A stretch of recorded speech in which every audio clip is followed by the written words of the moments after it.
This is episode 24 of Hoops Forum, a production of Radius Athletics and a Quick Timeout podcast. Today is a special NBA Finals series. We're going to maybe make it a series. We'll see how the rest of the actual series goes. So this could be part one of part two. Before we get into that, though, I want to thank our sponsors over at 323 Sports. They've been with us from the beginning here on Hoops Forum. Randy and I were just talking about this. Hard to believe we're already 24 episodes into this. I know coaches and their team dealers, it's hard to either pry them away, or once you find one, you definitely want to stick with them. I'm speaking as someone who has personally used 323 Sports. You go with these guys, you're not going to regret it. They've got quick on-time deliveries, great customer support, and they're even better people. To find out more about what they can do for your sports program, visit 323sports.com, or you can get in contact with a rep, sales at 323sports.com. They'll be sure to do it right for your sports program. We are in the middle of the NBA Finals. Well, I say in the middle. I guess if the Bucks can get things moving here, then we aren't technically in the middle of the finals, but the Suns are up 2-0. Randy, before we talk specifics on X's and O's, any kind of generic thoughts of what you've seen so far?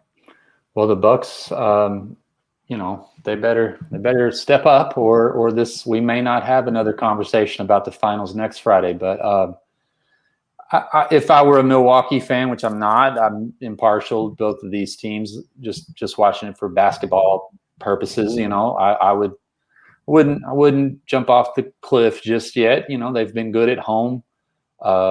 Phoenix, that's a pretty clean sheet. They obviously have been the most impressive team throughout the playoffs, but we'll see. They always say a series starts when a team wins on the road, and that is yet to happen. So if Phoenix is able to pull off a win in Milwaukee, we might be firing up the music and signing the Bucks off, but we'll see how Milwaukee does on what's usually a pretty tough home court for them. Yeah, I'm thrilled to see Chris Paul finally get the opportunity to be in a finals at this point in his career. I feel like Devin Booker kind of turning into a star. I don't know that you're necessarily getting every single night star performances from him, but consistent enough to be exciting. I've actually thought DeAndre Ayton is surprising for what I thought he was going to be in the pros, but we'll get to him in a moment, but a really key part in what the Suns do with their 5 out, and he'll be in several of the clips that we show. I think my favorite storyline, just Monty Williams, and the fact that everything that his family went through in the last several years, and the mic'd up sessions that he's had and the post-game interview sessions, like classy guy, smart guy, more than just X's and O's. So I'm excited for them as well. Well, you can obviously see that his team is buying what Coach Monty is selling, because they're playing well. They share the ball. They play. They play on both ends. And I think his demeanor is evident in their team's sort of unflappability. That Phoenix just keeps playing their game. Man, what an impressive job he's done. I mean, there was a hint of it back in the bubble, right? Like they didn't quite get in going into the playoffs in the bubble, but that last part of the season they played out in the bubble, I don't think they lost, if my memory serves me correctly. Right. So you were kind of like thinking going into this season, like, look out for the Suns, and man, here we are. So credit goes to him. I know he didn't win Coach of the Year, went to Tibbs, but that could have been him easily and well-deserved too. And I think he would probably trade the Larry O'Brien for the Coach of the Year award. So, awesome job he's doing. Yeah, for sure. All right, let's go ahead and deep dive into this. This is our Beyond the Scoreboard segment. It's going to be a large segment today, presented by Sideline Interactive. By the way, if you want to increase revenue, improve the look of your gym, or maybe it's just time to upgrade the scoreboard, Sideline Interactive has you covered. The leading manufacturers in scoring tables and in display boards for high schools and colleges. To find out more about Sideline Interactive, visit sidelineinteractive.com. All right, Randy, let's go beyond the scoreboard, deep dive into some of these X's and O's. First up, I call it a little pistol action. You've got some other terminology for it. Go ahead and talk us through this first clip. Let me go ahead and get it big for people so that they can see it here. And you can I'll roll it and you just talk. Yeah, and like what you see with Phoenix, as well as a lot of NBA teams, is they kind of just find this posit. They kind of just find just find this spacing and transition, often. 2 corners filled, guy at the top of circle with the ball coming up what I call the alley, or one of the alleys, and where Chris Paul is between the sideline and the midline, that area, the alley. So this commonly called combination of actions is called pistol, and like my 5-out language, if you will, I would call this flip, which is the word for the handoff, and then drag is the word for the ball screen. So this would just be flip drag in my nomenclature, but yeah, this is something that I think in this series against LA Lakers and in this game in particular, they scored on this 3 plays in a row. And it's like, just keep running it, just run it until they stop it type thing. So flip drag, where I would say it's a combination of actions. The flip is the jab, and the drag screen is the cross. So it's like a combination, like a boxer would throw. So yeah, flip drag. So let's watch it. Handoff, ball screen. And then you see some sort of things that Devin Booker does well, as a mid-range pull-up game where he kind of finds that pocket there at the bottom of the dots, and is good, really good elevation on his pull-up shots. You saw him there too when he came off that screen and his man was trailing. He kind of put him in jail by kind of slowing down and kind of trapping him on his back. But I really like Devin Booker's pull-up game. I know the mid-range shot is something that we see less and less of, but Phoenix actually does a good job of taking what the defense gives them in most of the ball screen coverages, and both Chris Paul and Devin Booker kind of get to 2 feet and will get to their spots and elevate into those pull-up jumpers that they hit at a good clip. So this action manufactured one of those for one of their best scores.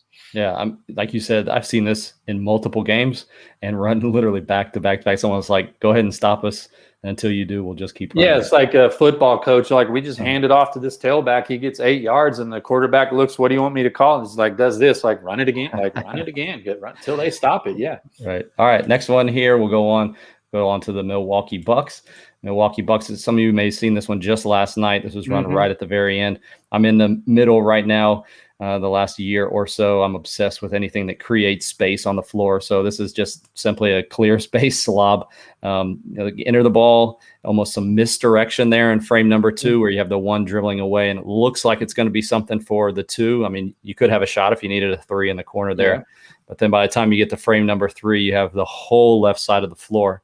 And I know sometimes these can be confusing because they're split up into multiple frames. So it almost seems like, all right, first one, pause, second one, pause. Yeah. But really, there's a blurring of frame 2 and frame 3. So while 4 is screening, 5 is cross screening for the 2 to come out, that eliminates the help from where it would typically, most teams are lowest man help. So that would be X2. He's too busy chasing 2 off the ball screen, off the cross screen. And what you end up with is like a completely open side on the other side of the floor. And that's kind of how it ended up last night for Giannis. Had an easy dunk at the front of the rim. So that's a good one. Good one. And you got that left side of the court there in frame 3, when the screener, player 4, slips out of that screen for 3. There's nobody there. There's some eye candy in frame 2, moving eyeballs over here off that pin screen, and then you've got an empty corner over on the left. Yeah, that's a good one. All right, next one up here, another one from the Bucks. We got video for this one. Let me go ahead and pull this up. I'll run it. You just tell me when to stop it. Yeah, here again, like pause it right there when they're inbounding if you can. Sorry.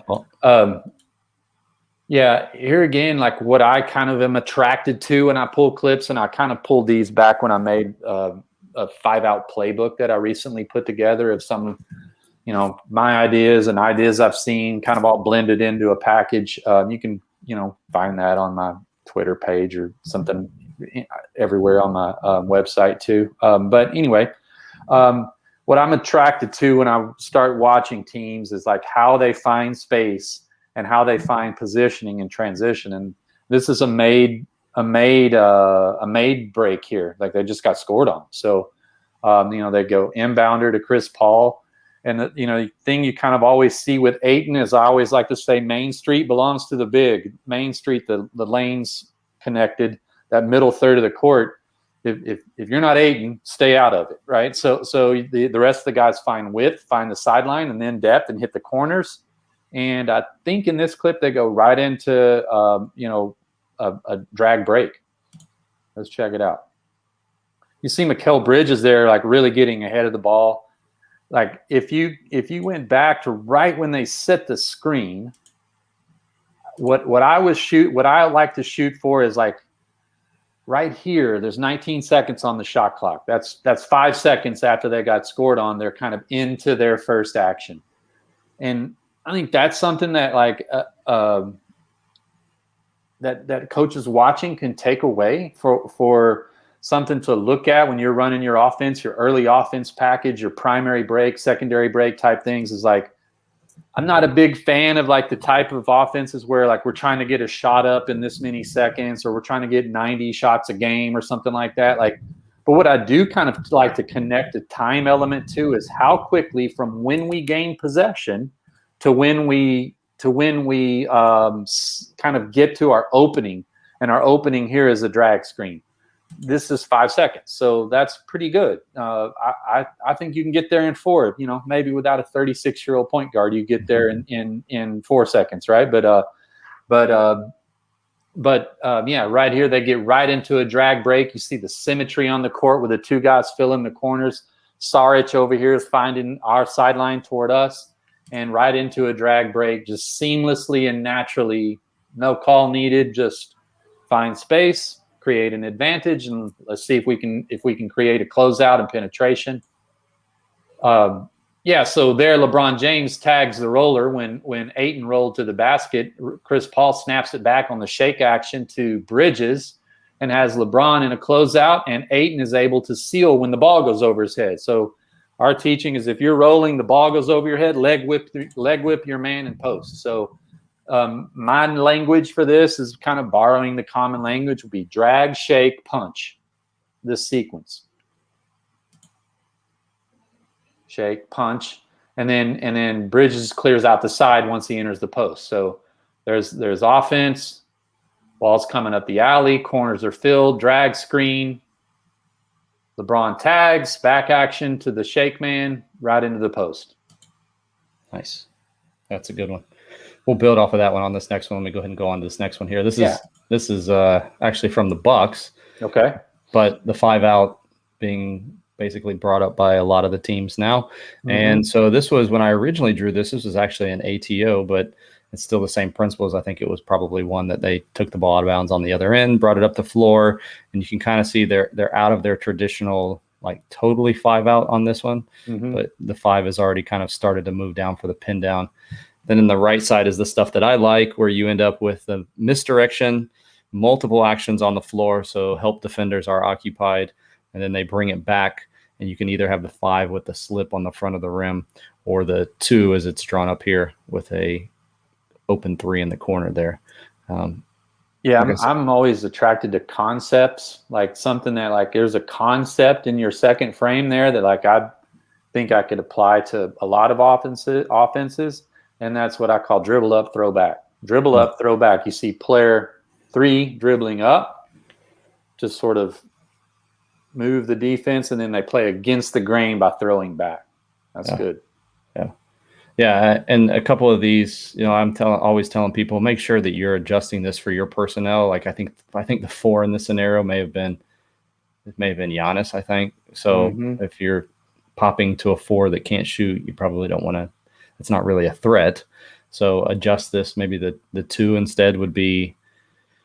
Is the 2 typically in most of the 5 out? Where are the positions, the starting positions? I would guess you have your 2 and your 3s and your deep corners, right? Yeah, but that can be semi-positionless or even all the way positioned. Just like there's a spectrum, right? Like, okay, you know, anyone who, you know, first 2 guys down fill the corner, next guy fill the high wing, and then so on and so forth. But yeah, I'd say typically, but if that were done in this case, then it would be 2 setting your back screen for 4 with a lob at the rim, which would make more sense. And then your 2 in frame number 2 popping out, so 3 could pass to 2 for a 3-point attempt. And if your 2's a great shooter, you set the back screen for him, you're less likely to get a show to help on that lob.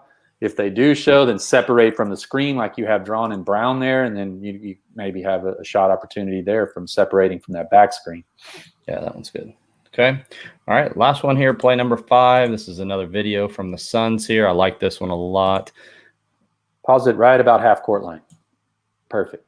All right, so in this one, the break is the transition lanes by Phoenix is a little asymmetric, right? They don't have anyone in the right running toward the right corner.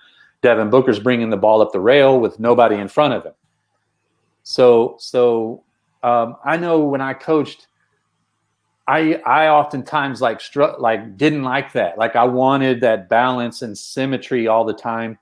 But now if I could go back or whatever, I would say that like it's okay. Like it's still like right here, like Devin Booker, if he wanted to throw on the Jets, could attack to the outside of his defender and has got an empty corner to attack and could get in, possibly into baseline drive, baseline drift with Bridges, who it looks like filling the left corner. I used to want players crossing the court or running across the baseline to balance the floor. But now I would probably ask myself more like, it's okay. What can we? Okay, team, it's okay. We don't need to run across the court. Like, what can we do from here? Mm-hmm. What could we do from here? Okay, well, I think what you're going to see is Booker doesn't turn the corner and kind of settles down at the wing. And Ayton, again, whose Main Street belongs to the big. That's his. He's going to come over and set a side drag for Booker. And then there's the reject. Yeah. So you've got the three amigos. That's what I call the 3 players outside the ball screen, kind of corner, high wing, slot.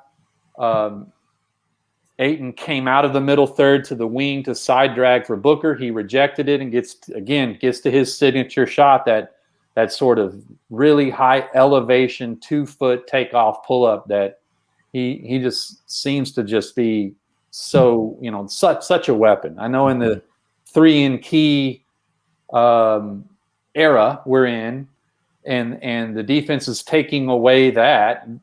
It's a weapon to have a guy who can make that shot. Now there's not many of them out there, but he's certainly one of them. Yeah, and again, personnel. Maybe if the guy who didn't shoot mid-range jump shots takes one more dribble down, now Ayton's running to the front of the rim, and you have the lowest man over here steps over to help with that. Mm-hmm. And that baseline drift that you just mentioned, basically, I'm not sure who this is, but 5, whoever is back here on the backside, is guarding 25 and Chris Paul, so those 2.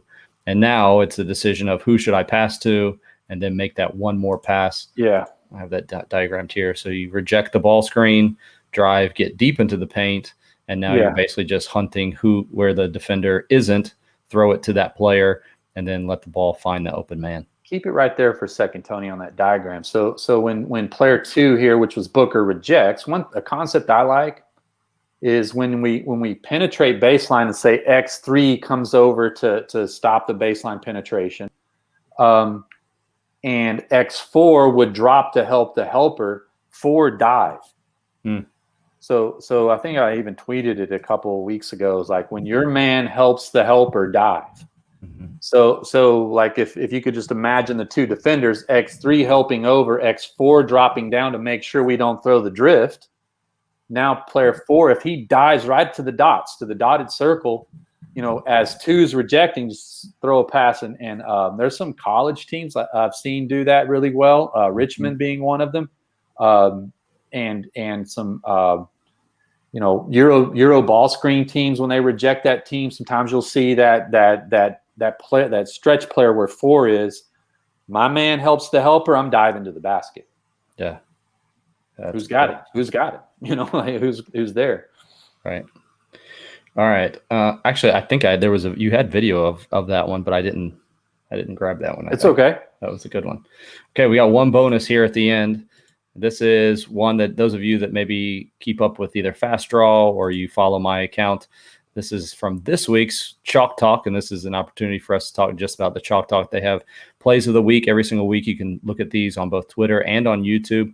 We'll give a breakdown and then also a video and they upload the play as well to the play bank. So you can check those out on both the Fast Model Twitter account and on their YouTube page. And speaking of Fast Model, I did want to say this: those of you that maybe I get from time to time, people that haven't been following us, say, what diagramming software do you use? This is FastDraw, and they have a slew of products. But right now, to celebrate the finals, they're offering 21% off all FastDraw and FastScout. And so if you're interested in that, you can go to the Fast Model website and use the code there you see there at the bottom, Champion 2021, and you can get 21% off both FastDraw and FastScout. So be sure to go ahead and take advantage of that great offer.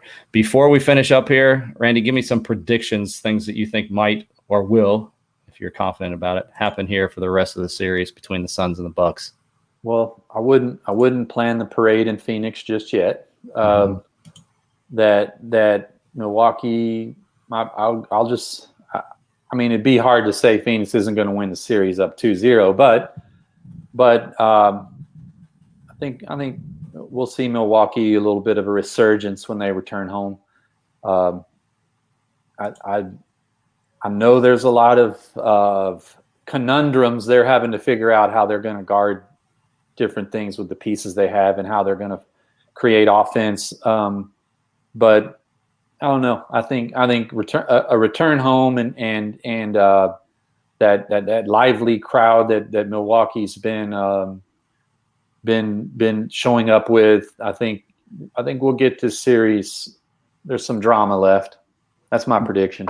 The longer you go with these, I think you get like closer to pure basketball, like the best basketball, because these guys are making adjustments every single game. And by the time you get to game 6 or 7, I mean, it's incredible. I think the play last night that went around, what was it, like 11 passes? It just kept going one more, drive, attack paint, one more. And you get more and more of that as the series progresses. Like you said, like, how are you going to guard Chris Paul? It's funny, every single time. It sounds so easy. They're like, you can't drop coverage. You got to go out and trap him. Like, okay. And then he's going to pass it to somebody else. And these guys are trained to find one more. It's not that simple. Well, I mean, it kind of connects with what the series we just got finished talking about with certain biases, right? Like try something else, keep, because, staying with this isn't a great idea. Action bias. One we didn't talk about is hindsight bias of like, well, that didn't work. Well, that's easy to say in hindsight, right. So, I think that Chris Paul is a cagey veteran, man. Like you can throw whatever ball screen coverage you want at him, and he's probably seen it before, and it can really quickly recall a solution or arrive at a solution. And the construction of Phoenix makes it tough to do things because they got shooters and they got a great roller. I think that's one thing I've been like, it sounds simple, like roll to the basket. Like what skill does that involve? But like Ayton has learned screening angles. He's learned rolling, and you can see like during stoppages and play, like Chris Paul and him talking and pointing, and like he's absorbing what Chris Paul wants and what he sees, and he's become a really good roller. So, by the way, just on that, it's one thing to just screen and then turn and roll as hard as you can to the front of the rim. He seems to find really good angles that end up causing long help, or by the time the help gets there, they're having to take 1 or 2 extra steps, but he's jumping at 7 feet tall, which makes it a little bit different than just straight rolling to the front of the rim. So yeah, DeAndre's done well this series. We'll finish up with that. Appreciate all of you who joined us this week. If you missed any part of the live show, you can go back and watch or listen to any part. Visit Radius Athletics on YouTube to see the full interview, or go to any podcast platform and search A Quick Timeout, and there you'll find the audio version of the show. Thanks so much for tuning in this week. We'll talk to you again next time on Hoops Forum.